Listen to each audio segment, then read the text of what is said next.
Le voilà porté par des milliers de mains, brandi comme un étendard.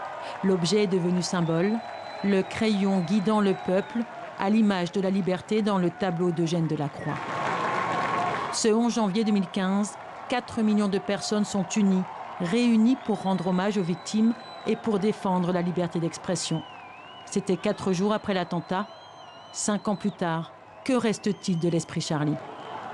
Il y a les attaques venues de personnalités politiques ou des réseaux. Il y a les « je ne suis pas Charlie », les « je suis Charlie mais », les « ils l'ont bien cherché ». Mais selon un sondage publié mardi, 59% des Français se sentent Charlie. Ils sont plus nombreux qu'en 2006. L'esprit est cependant moins présent chez les jeunes, moins familiers peut-être de l'histoire du journal. Ils sont 47% à ne pas se reconnaître dans sa ligne éditoriale.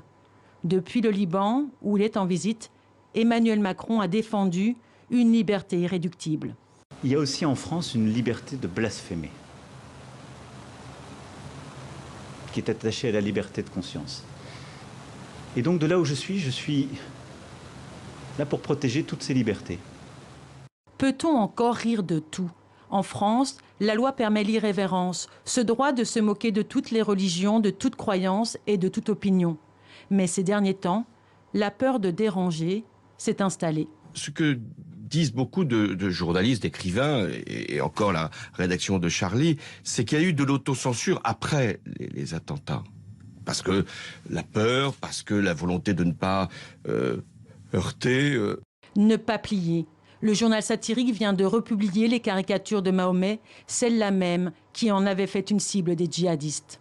L'esprit de la France, c'est ça, quoi. Il ne faut pas se coucher. C'est vrai que c'est une tragédie ce qui est arrivé à Charlie, mais il ne faut pas céder, quoi. Non, il ne faut pas céder.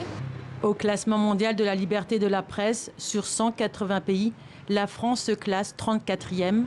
L'esprit Charlie, c'est continuer à critiquer, à user de la liberté de transgresser.